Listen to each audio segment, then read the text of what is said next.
Editors. So my name is Jennifer Bishop Jenkins, and we are here in our home in Northfield, Illinois, and I'm Bill Jenkins. We are both murder victims' family members who met because of our mutual opposition to the death penalty. In 1997, my son was 16 years old, and he was working at a fast food restaurant. He was on his second day at work.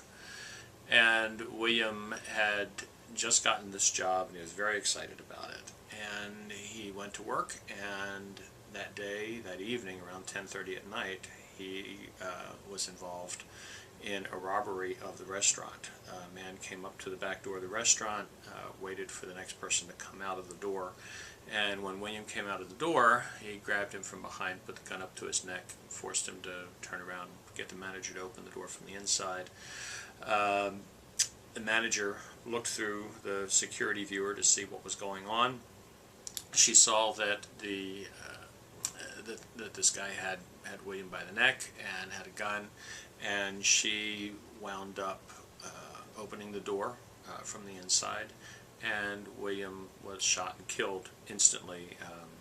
At that point, he died right away. Just a couple minutes later, by some very good police work, they wound up going to jail. The prosecutor called me into his office a couple of days later after we got everything settled and got the funeral arrangements all taken care of and everything.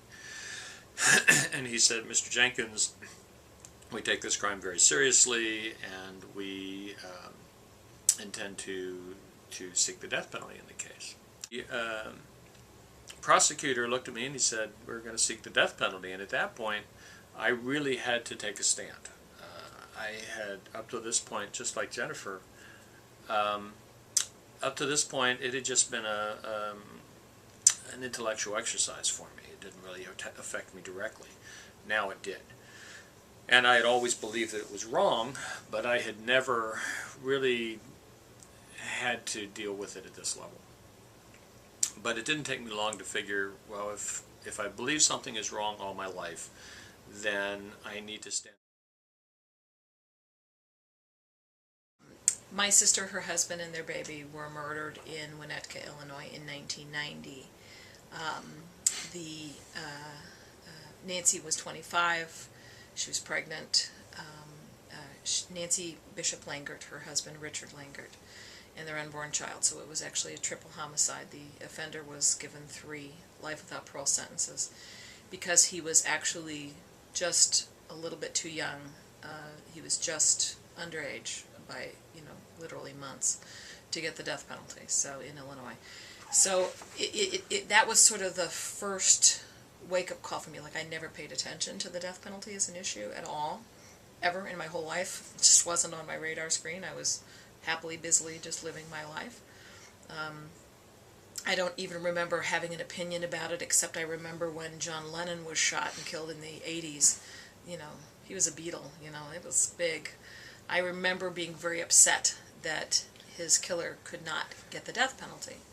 Like, that just seemed wrong to me that John Lennon's killer wouldn't get the death penalty. So that's probably the only time I ever gave the issue any real thought.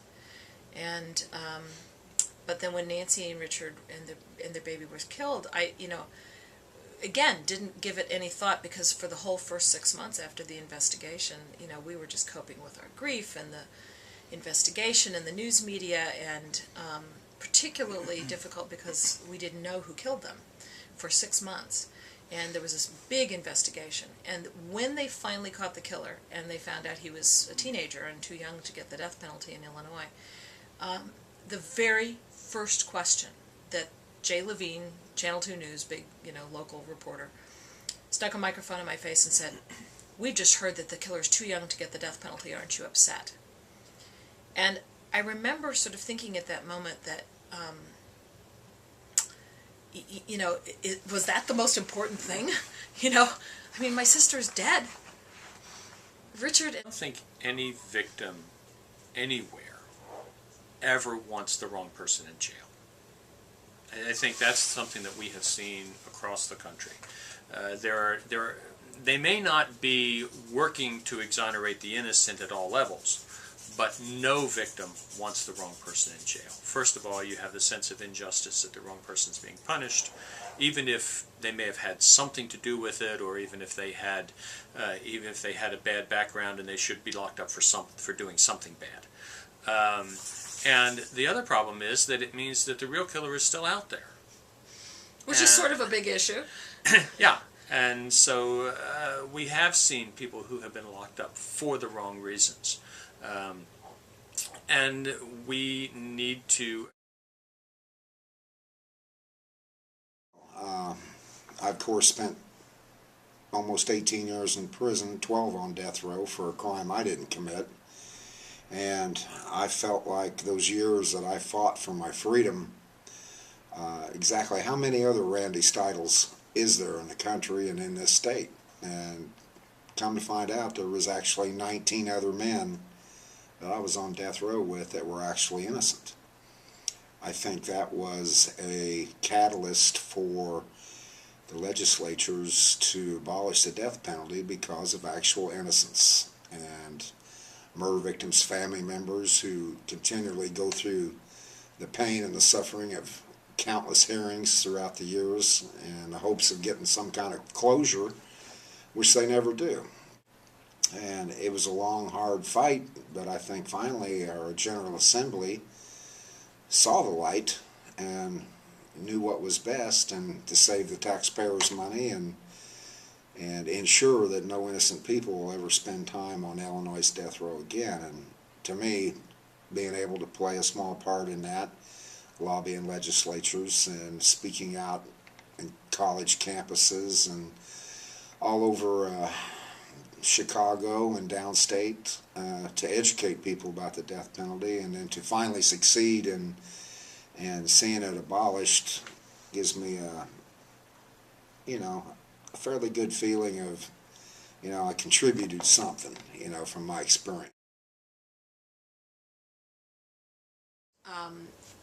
With victims' families in Illinois, you had two groups of victims' families who went through horrific difficulty, re-traumatization, agony, heartbreak, heart-wrenching pain. It's just awful what they've gone through. The first group were the victims' families of those 160-some men on death row awaiting execution when Governor Ryan first put them into a moratorium and then commuted them to life without parole. Those victims' families all were put through, in some cases, decades of literal hell because they were promised this execution, and then they were dragged through appeals, and then this was put all in limbo over the moratorium, and then there was these hearings with the Prisoner Review Board. The governor was looking into, had the victims' families all come and testify. They all had to reopen their wounds and talk about it again, and then ultimately he decided to commute them all, and then more death row inmates, we got like 15 more. We actually had 17 more, but 2 of them died in prison. We actually had more death row convictions and more victims' families after Governor Ryan cleared off death row. And those families of those 15 offenders' cases all had to go through the same thing again when Illinois abolished the death penalty over the last couple of years. They had to go through the legislative battle, and they had to come and testify before committee hearings, and they had to talk to the news media, and they had to plead with legislators, don't vote for abolition, and talk to the governor, please don't sign this bill. And I talked to them occasionally. I tried to keep my respectful distance. I tried to let them all know that as victims I completely supported and cared about them. And it's a divisive issue of the death penalty, victims on one side, victims on the other. If there is anything that I regret in all of this, it is that there has been that heartbreak of that divide. And I want to make sure that every victim understands that how they feel about sentencing on any issue doesn't affect in any way our mutual bond as victims and our strong work together for victims' rights and to help each other and to support each other. And so to every single victim's family member who supported the death penalty and who has been through hell in this state for the last decades because of this issue, my arms are around you, and I hope we can go forward together and work to support each other on all of the things that victims care about.